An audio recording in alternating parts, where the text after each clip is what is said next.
Hi dears, good morning. എല്ലാവർക്കും നമസ്കാരം. മൗനരാഗം സീരിയലിൻ്റെ ഇനി വരാനിരിക്കുന്ന ഒരു ഗംഭീരമായിട്ടുള്ള കഥയിലേക്ക് എല്ലാവർക്കും സ്വാഗതം കേട്ടോ. അങ്ങനെ ദാ നമ്മുടെ സരയു വിക്രത്തിൻ്റെ കഴുത്തിന് കുത്തി പിടിച്ചുകൊണ്ട് നിൽക്കുക. എടാ വിക്രം, സത്യം പറയും, ഞാൻ നിനക്ക് തന്ന പൈസയൊക്കെ നീ നിൻ്റെ അച്ഛനും കൂടി പൊട്ടടിച്ച് തീർത്തോന്ന് ചോദിച്ചു. ഇത് കേട്ടതും വിക്രം ആണെങ്കിൽ, എൻ്റെ പൊന്ന് സരയു, നീ എന്നെ ഉപദ്രവിക്കരുത്.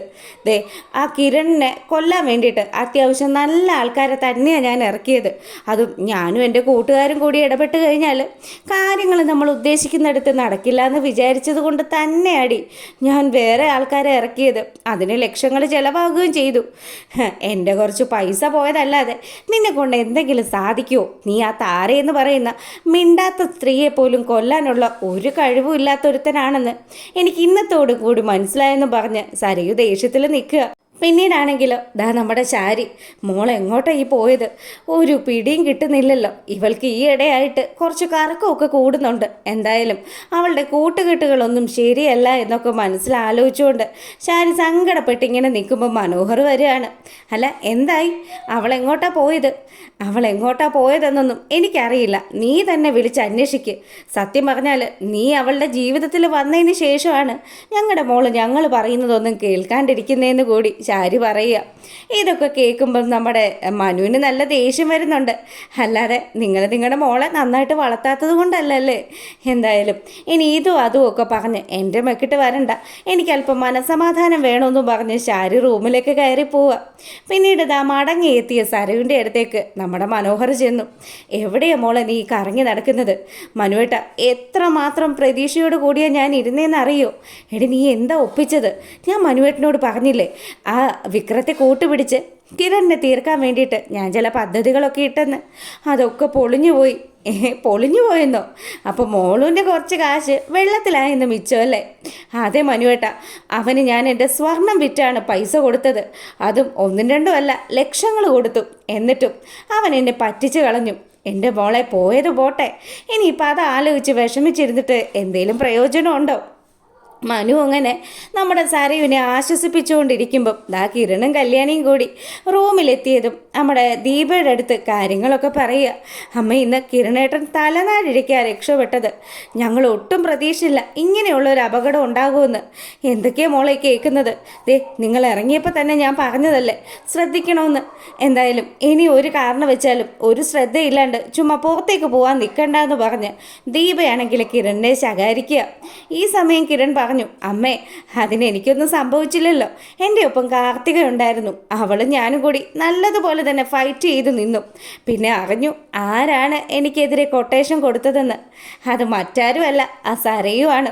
അവളെ എൻ്റെ ബോഡി ആംബുലൻസിൽ കൊണ്ടുവരുന്ന കാഴ്ച കാണാൻ വേണ്ടി ഉമ്മറത്ത് നിൽക്കുമായിരുന്നു. ഇപ്പം ഞാനും കല്യാണിയും കൂടി വന്ന് ഇറങ്ങിയ സമയത്ത് അവൾ ആ കാഴ്ച കണ്ട് ഞെട്ടിത്തെറിച്ച് അകത്തേക്ക് പോയിരിക്കുന്നത്. എന്തായാലും അവളുടെ മനോനില ഇന്നത്തെ കൊണ്ട് തകരാറിലാകുമെന്നുള്ള കാര്യത്തിൽ ഒരു സംശയവും ഇല്ലയെന്ന് കിരൺ പറയുക. എന്തായാലും സ്വന്തം അമ്മയെ കൊല്ലാൻ പോലും മടി കാണിക്കാത്തവളല്ലേ അവള്. അവളുടെ കയ്യിൽ നിന്ന് എന്ത് പ്രവൃത്തി ഉണ്ടാകുമെന്ന് ദീപയാണെങ്കിൽ ഇതാ നമ്മുടെ കിരണിനും കല്യാണിക്കും ഒക്കെ മുന്നറിയിപ്പ് നൽകുക. അറിയാമേ, അവളെപ്പോലെയുള്ളൊരു പെരിച്ചാഴി സ്വന്തം അമ്മയോട് കൊടും ക്രൂരത കാണിച്ചിട്ട് എന്നിട്ടും അവൾക്ക് ഒരു കുലുക്കവും ഇല്ല. പിന്നീടാണെങ്കിൽ വിക്രമാണെങ്കിൽ ഇതാ നമ്മുടെ പ്രകാശൻ്റെ അടുത്ത് വന്നിട്ട് സരയു വന്ന് പറഞ്ഞിട്ട് പോയ കാര്യങ്ങളൊക്കെ സംസാരിച്ചുകൊണ്ട് നിൽക്കുക. എടാ, അവൾ നിന്നോട് അത് പറഞ്ഞെങ്കിലേ കണക്കായി പോയി. ഇത്രയും ഗോൾഡൻ ആയിട്ടുള്ള ഒരു ചാൻസ് കിട്ടിയിട്ട് നീ അത് ഉപയോഗിച്ചില്ലല്ലോ. ഇനി നിന്നോട് എന്ത് പറയാനാ? നിന്നോടൊന്നും പറഞ്ഞിട്ട് ഒരു കാര്യമില്ല. ശരിക്കും എൻ്റെ അമ്മ പറയുന്നത് തന്നെയാണ് ശരി.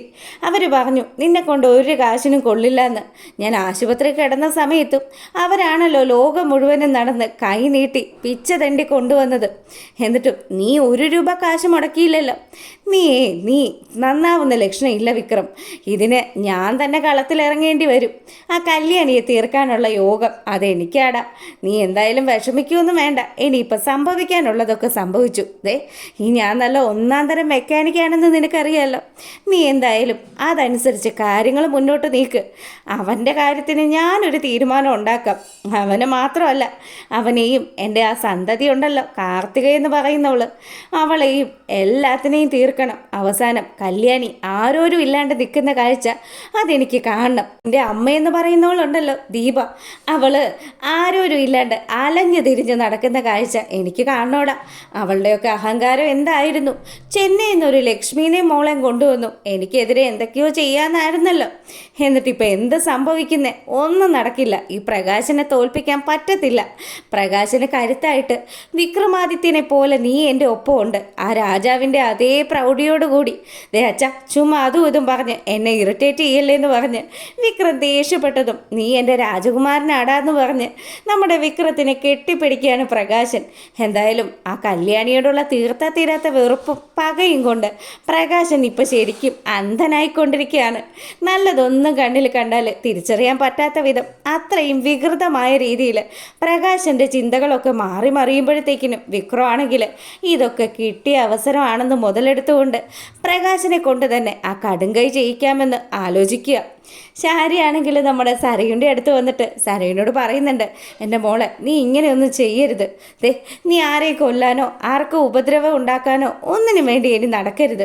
നിനക്കൊരു ജീവിതം ഉണ്ടല്ലോ, നീ ആ കാര്യങ്ങളും ആലോചിച്ച് മുന്നോട്ട് പോകണമെന്ന് പറഞ്ഞ് അവളെ ആശ്വസിപ്പിക്കുന്ന സമയത്ത് സരയു പറയുക, അതെ, ഇനി എനിക്ക് വിജയിക്കണമെങ്കിൽ ഇവിടെ അടുത്ത് തന്നെ ഒരു ഫംഗ്ഷൻ നടക്കണം. അത് എൻ്റെ കുഞ്ഞിൻ്റെ ചോറൂണ് ചടങ്ങായിരിക്കണം. എന്തായാലും ആ കിരണും കല്യാണിയൊന്നും മരിച്ചില്ലല്ലോ. എനിക്ക് അവരുടെ മുന്നിൽ ജയിക്കാനായിട്ട് മറ്റു മാർഗങ്ങളും ഇല്ല. അതിന് മുറിവേൽപ്പിക്കേണ്ടത് ആ താര എന്ന് പറയുന്നവളെയാണ്. അവളാണല്ലോ എൻ്റെ അമ്മയാണെന്ന് പറഞ്ഞ് എൻ്റെ പിന്നാലെ നടക്കുന്നത്. അതുകൊണ്ട് തന്നെ അവളുടെ മുന്നിൽ എൻ്റെ കുഞ്ഞിൻ്റെ ചോറൂണ് ചടങ്ങ് അത് ഗംഭീരമായിട്ട് നടത്തണം. അത് കണ്ട് കിരണും കല്യാണിയും താരയൊക്കെ സ്തംഭിച്ചു നിൽക്കണം. ഇത് കേട്ടതും നമ്മുടെ ചാരിയാണെങ്കിലോ, ഈശ്വര, ഇനിയിപ്പോൾ അടുത്തത് അതാണ്.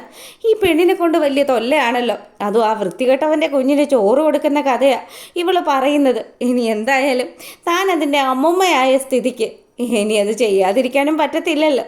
ശാരി അങ്ങനെ ആലോചിച്ച് ടെൻഷൻ അടിച്ച് നിൽക്കുമ്പം നിങ്ങളെന്താ ആലോചിക്കുന്നത്? ദേ, എത്രയും പെട്ടെന്ന് എൻ്റെ കുഞ്ഞിൻ്റെ ചോറൂണിൽ ചടങ്ങ് നടത്തുന്നതിനുള്ള കാര്യങ്ങൾ സെറ്റ് ചെയ്യും. വിളിക്കാനുള്ളവരെയൊക്കെ വിളിക്കണം. അത്യാവശ്യം ആൾക്കാരൊക്കെ വേണം. എൻ്റെ കുഞ്ഞിൻ്റെ ചോറൂണിൽ ചടങ്ങ് നല്ല ഗംഭീരമായിട്ട് നടക്കണം. ആ കിരണും കല്യാണിയും അപ്പുറത്തെ ആ മൂങ്ങാപ്പിശാശും ഒക്കെ കണ്ട് കണ്ണു തള്ളണം. അങ്ങനെയൊക്കെ ഇവർ സംസാരിച്ചുകൊണ്ട് നിൽക്കുകയാണ്. എന്തായാലും ശാരിയുടെ മനസ്സുകൊണ്ട് കുഞ്ഞും ഈ പറയുന്ന സരയും ഒന്നും ശാരിക്ക് ആരും അല്ലല്ലോ. അതുകൊണ്ട് തന്നെ ശാരിക്ക് നല്ല ബുദ്ധിമുട്ടൊക്കെ ഉണ്ട്. ഇനിയിപ്പോൾ എന്ത് ചെയ്യാനാ? അങ്ങനെ ശാരി ബഗാസുറിൻ്റെ അടുത്തേക്ക് ചെന്ന് കാര്യങ്ങളൊക്കെ അവതരിപ്പിച്ചു. ഇനിയിപ്പം ആ കുഞ്ഞിൻ്റെ ചോറൂണൽ ചടങ്ങ് കൂടി നടത്തി കഴിഞ്ഞാൽ ഇനി അതിൻ്റെ ഒരു കുറവ് കൂടിയേ ഉണ്ടായിരുന്നുള്ളൂ എന്ന് ബഗം പറഞ്ഞതും ഈ വിവരം മുഴുവനും നമ്മുടെ താര അറിയാണ്. അപ്പുറത്ത് തൻ്റെ സ്വന്തം മോളുടെ കുഞ്ഞിൻ്റെ ചോറൂണൽ ചടങ്ങ് നടക്കുന്ന സമയം തനിക്കതിൽ പങ്കെടുക്കാൻ പറ്റത്തില്ലല്ലോ എന്ന് ആലോചിച്ച് നിരാശയോടുകൂടി ഇരിക്കുകയാണ് താര. താര ഇങ്ങനെ ഇരിക്കുന്ന സമയം ദീപ താരയുടെ അടുത്തേക്ക് വന്നു. എന്തിനാ ഇങ്ങനെ സങ്കടപ്പെട്ടിരിക്കുന്നത്? വിഷമിക്കൊന്നും വേണ്ട, എല്ലാത്തിനും ഒരു പരിഹാരം കിരണും കല്യാണിയും കൂടി കണ്ടെത്തും. എന്തായാലും ശാരി ഇപ്പം നമ്മുടെ അണ്ടർ കസ്റ്റഡിയിലായതുകൊണ്ട് തന്നെ ശാരിയോട് കാര്യങ്ങൾ പറയാം. താരയ്ക്ക് അവിടെ പോവുകയും ചെയ്യാം. അത്തരത്തിലുള്ള ഒരു ഗംഭീരമായിട്ടുള്ള വിശേഷമാണ് ഇനി നടക്കാനിരിക്കുന്നത്. അപ്പോൾ വീഡിയോസ് ഇഷ്ടമാകുകയാണെങ്കിൽ ലൈക്ക് ചെയ്യാൻ മറക്കരുത് കേട്ടോ. എല്ലാവർക്കും നല്ലൊരു ദിവസം ആശംസിച്ചുകൊണ്ട് ഇന്നത്തെ വീഡിയോ വൈൻഡപ്പ് ചെയ്യാണ്. അപ്പോൾ ഓക്കെ, താങ്ക്